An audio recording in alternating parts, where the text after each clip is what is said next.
May 16, 1943, 21:30 hours. 19 massive Avro Lancaster bombers are skimming the surface of the North Sea. They are flying lower than anyone thought possible. 60 feet. The wingspan of a Lancaster is 102 feet. That means they are flying lower than the width of their own wings. Inside the cockpit of the lead plane, G for George, Wing Commander Guy Gibson fights the controls. At this altitude, the air is dense. Turbulence kicks the heavy bomber like a toy. One slip, one sneeze, one moment of distraction, and the plane catches a wave, and 19 men die before they even reach the enemy coast. But the most dangerous thing on this plane isn't the altitude. It hangs beneath the belly. A weapon so secret the crews were not told what it was until this morning. It is shaped like a giant oil drum. It weighs 9,250 pounds, and it is spinning backwards at 500 revolutions per minute. They are flying into the most heavily defended airspace in history, the Ruhr Valley, Germany's industrial heart. Their mission is not to bomb a factory or a city. They are going to destroy the geography of Germany itself. To understand why 19 crews are risking suicide tonight, we must go back to the drawing board. 1942. The war is a stalemate. The Allies are bombing German cities, but the Nazi war machine keeps churning out tanks and planes. The British Ministry of Economic Warfare identifies a bottleneck. Water. The Ruhr Valley needs water to cool the steel, to generate the electricity, to drink, and that water is held back by 3 colossal dams. The Möhne, the Eder, and the Sorpe. These are not just walls. The Möhne Dam is 130 feet thick at its base. It is a mountain of masonry and concrete. The RAF has done the math. A standard bomb drop from high altitude will just scratch the paint. Even a heavy blockbuster bomb will only chip the top. To breach the dam, you need to crack it from the inside. You need an underwater explosion right up against the wall, deep below the surface. A torpedo seems like the obvious answer. But the Germans aren't stupid. They have placed heavy anti-torpedo nets in the water upstream. Any torpedo will be caught in the steel mesh long before it hits the wall. The target is impossible, unbreakable. Untouchable. Enter Barnes Wallis, Assistant Chief Designer at Vickers. He is not a soldier. He is a mathematician, an engineer, a dreamer. He is obsessed with the idea of the big bomb. If you can't go through the water, you go over it. The concept is radical. A drum-shaped bomb, dropped at a precise speed, a precise height. It will skip over the surface of the lake, jump over the anti-torpedo nets, smash into the dam wall, sink to the bottom, and detonate. The water itself will act as a hammer, driving the force of the explosion into the stone. It is brilliant, and the Air Ministry hates it. They call it tripe. They say the bomb will break apart. They say the plane will be destroyed by the splash. Wallis fights them for months. He threatens to resign. Finally, out of desperation, they give him the green light. Operation Chastise. But there is a catch. They need the raid to happen in May, when the water levels in the dams are at their highest. It is already late February. Wallis has 8 weeks to build a bomb that doesn't exist. And the RAF has 8 weeks to form a squadron to fly a mission that shouldn't be possible. 2:30 hours, the coast of Holland. The element of surprise is gone. As the Lancasters cross the beach, the German Atlantic wall wakes up. Searchlights sweep the sky.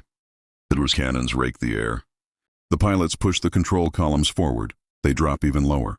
They are not flying over the flak. They are flying under it. They are flying so low that they have to pull up to go over hedges. They are dodging church spires. They are flying down the streets of Dutch villages. But at this altitude, the ground itself is the enemy. High-tension power lines, invisible webs of steel strung across the darkness. Flight Lieutenant Bill Astel never sees them. His plane clips the high-voltage cables. There is a blinding flash of blue light. The Lancaster cartwheels into a field and erupts into a fireball. 7 men gone, the first casualty of the night. The others fly on. They cannot stop to mourn. They are deep in Germany now, the Ruhr Valley. The air is thick with industrial smog and the smell of cordite. Every train they fly over has a flak gun. Every factory has a spotlight. Les Munro's plane is hit by flak. His radio is destroyed. His master compass is smashed. He is forced to turn back. Another plane down, then another hits the sea. By the time the force reaches the target area, they are already bleeding. Zursif in 15 hours, the Möhne Dam. Gibson arrives first. From the air, it looks peaceful. A massive curve of masonry holding back 130 million tons of water. It looks indestructible, like a pyramid. But as Gibson banks his Lancaster to begin his run, the dam wakes up. The Germans have placed light flak guns on the towers of the dam itself. They are looking straight down the lake. It is a shooting gallery, and the bombers have to fly straight down the middle of it. Gibson orders the bomb to be spun at 100 RPM. The gyroscopic force of the spinning bomb makes the plane hard to handle. It fights the pilot. Gibson wrestles the yoke. He dives toward the water. He needs to be at exactly 60 feet. He switches on the spotlights. The lights merge. He is locked in. But now he is a lit-up target. The spotlights make him perfectly visible to the German gunners. The Germans open fire. Gibson ignores the tracers. He flies straight and level. The dam wall is rushing toward him at 240 miles per hour. He has to release the bomb at exactly 425 yards. The bomb drops. It skips 1, 2, 3 times, like a giant stone. It leaps over the torpedo nets. It hits the masonry.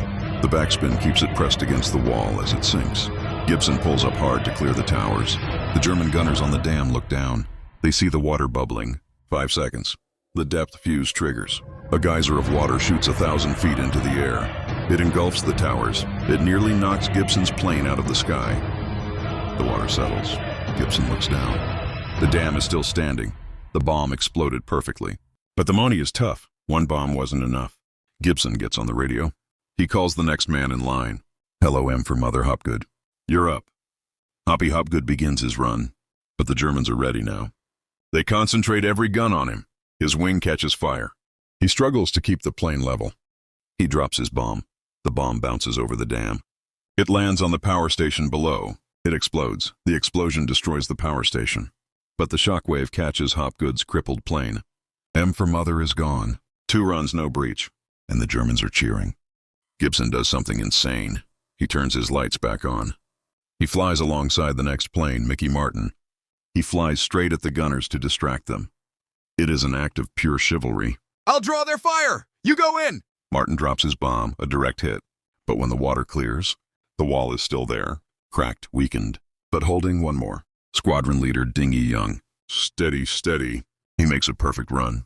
He drops the bomb right in the center. 56 hours. The genie is out of the bottle. Below the Mona Dam, the war has stopped. In its place is a biblical catastrophe. A tidal wave of mud, debris, and cold water is tearing through the darkness at 25 miles per hour. It hits the first power station. The building simply vanishes. It hits the bridges. Twisted steel girders are tossed aside like driftwood. It sweeps through villages while people sleep. Factories, homes, livestock, all erased in seconds. From the cockpit, Gibson watches the destruction. He sees the lights of cars on the roads below being swallowed by the black water. He knows he has inflicted a terrible blow, but he cannot linger. He has 3 bombs left in his formation, and he has a second target, the Eater Dam. If the Mona was a fortress, the Eater is a trap. There are no flak guns here. The Germans didn't bother defending it. They believed the geography made it impossible to attack. To attack the Eater, a pilot has to dive over a steep castle hill, drop down a sheer cliff face, pull out at 60 feet over the water, drop the bomb, and then pull up violently to avoid crashing into the mountain on the other side. It is not a bombing run. It is an aerobatic stunt performed in a 30-ton bomber. Flight Lieutenant David Shannon tries first. He dives, but the angle is too steep. He can't get the speed right. He has to abort. He circles around. He tries again and again. 5 times he dives into the black hole of the valley. 5 times he fights the urge to vomit as G-forces slam him into his seat. Gibson circles above, coaching him. Take it easy, Dave. Drift out wide. Turn in later. Finally, on the 6th attempt, Shannon finds the groove. He drops the bomb. It bounces perfectly. It hits the wall. A hit. But the Eater is stubborn. It holds. Now it is down to the last plane in the formation. Pilotless Knight. He has 1 bomb. 1 chance Knight dives. He threads the needle. He drops the bomb. The bomb sinks. The explosion shakes the hills. The Eater breaks. This time there is no doubt. The breach is massive. 200 million tons of water pour into the Fulda Valley. Gibson sends the code word. Dingy. Mission accomplished. 2 dams down. But there is a 3rd target. The Sorpa Dam. This one is different. It is an earth dam. A massive mound of soil and concrete. The spinning bomb won't work here. If you bounce a bomb off an earth dam, it will just fly over the top. So they have to do it the hard way. Pilot Joe McCarthy, an American flying for the RAF, has to fly along the length of the dam. He has to drop the bomb directly on the crest. Without spinning it, it has to be a precision drop. But the Sorpa is covered in fog. McCarthy makes pass after pass. He drops his landing gear to create drag, trying to slow the plane down. He is flying blindly through a soup of mist and hills. 10 times he tries, 10 times he pulls up. 1 more time, we go again. On the 11th run, the mist clears for a second. He sees the concrete crest. He drops the bomb. The bomb explodes directly on the dam. Earth and concrete fly into the air. The crest crumbles. McCarthy circles, waiting for the water to break through. But the Sorpy holds.earth dams are resilient. They absorb the shock. The top of the dam is wrecked, but the wall does not breach. McCarthy is devastated. He doesn't know it yet, but he has just performed one of the greatest feats of flying in the war. 03 no hours. The raid is over. Now the reckoning begins. They have to go home. But the element of surprise is gone. Every gunner in Germany is awake. Every night fighter is airborne. And the sun is coming up. The flight home is a massacre. They are low on fuel. They are tired. Their reflexes are dulled by 6 hours of adrenaline. Henry Maudsley's plane is caught by light flak. It crashes in a forest. No survivors. Dinghy Young, the man who broke the Mona, almost makes it. He reaches the coast. But a coastal battery spots him against the dawn light. One shell. His plane crashes into the sea just yards from safety. Back at Scampton, Barnes Wallis waits. He counts the planes returning. 1, 2, 3. The gaps in the formation are terrifying. When Gibson lands, he doesn't celebrate. He climbs out of his plane. He looks at the empty dispersal bays. 8 planes are missing. 56 men. 53 of them are dead. It is a victory. But the price is heartbreaking. Nearly half the squadron has been wiped out in a single night. The next morning, the reconnaissance planes bring back the proof. The damage is apocalyptic. 2 massive dams destroyed, 330 million tons of water released. 125 factories destroyed or damaged, 3,000 acres of farmland ruined, coal mines flooded. Steel production in the Ruhr drops by 80% for 2 weeks. Albert Speer, the Nazi Minister of Armaments, later confessed. The raid was over. But the legend of the bouncing bomb was just beginning.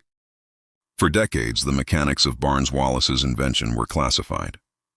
People asked, why spin it backwards? Why not just drop it like a stone? The answer lies in the physics of a golf ball. The Magnus effect. By spinning the bomb backwards at 500 RPM, Wallis achieved 2 miracles. First, aerodynamics. The backspin created lift, allowing the bomb to glide over the water for longer distances, increasing the range. But the second miracle happened underwater. When a normal bomb hits a wall underwater, it bounces off. It drifts away before exploding. But the upkeep bomb was spinning backwards. When it hit the face of the dam, the spin acted like a wheel. It grabbed the masonry. It forced the bomb to crawl down the face of the wall. It hugged the stone until the depth fuse triggered. It was this intimacy, this direct contact between explosive and stone, that cracked the impossible dams. But there is a darker chapter to the story of Operation Chastise, one that was kept out of the newspapers in 1943, the human cost on the ground. The floodwaters did not distinguish between Nazi soldiers and innocent victims. In the Ruhr Valley, there were labor camps, Ostarbeiter, forced laborers from Poland, Ukraine, and Russia. Women and men kidnapped by the Nazis to work in the factories. They were locked in wooden barracks downstream from the dam. When the wall broke, they had no chance. Of the 1,600 people who drowned that night, over 1,000 of them were forced laborers.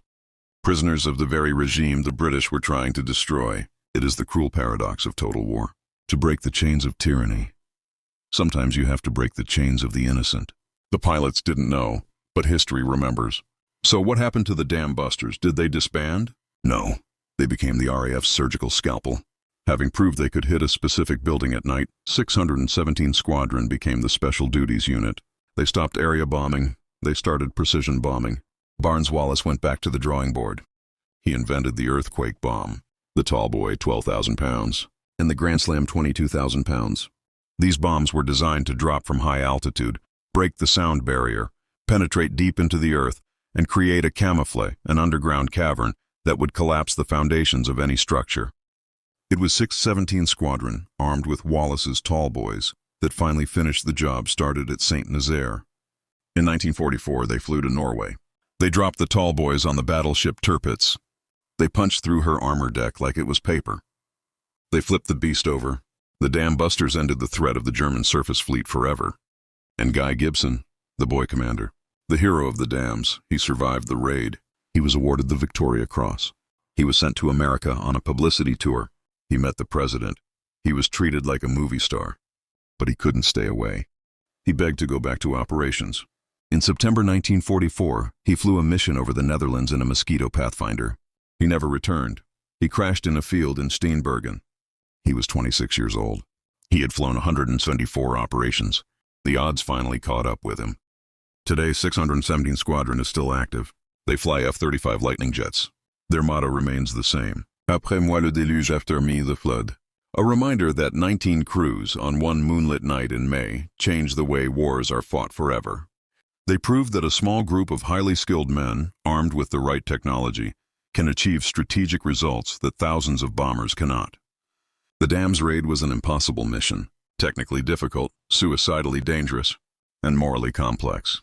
But in the dark days of 1943, it was a beacon, a light that proved the tide could be turned, and that even the strongest walls can be broken. Operation Chastise, 1943.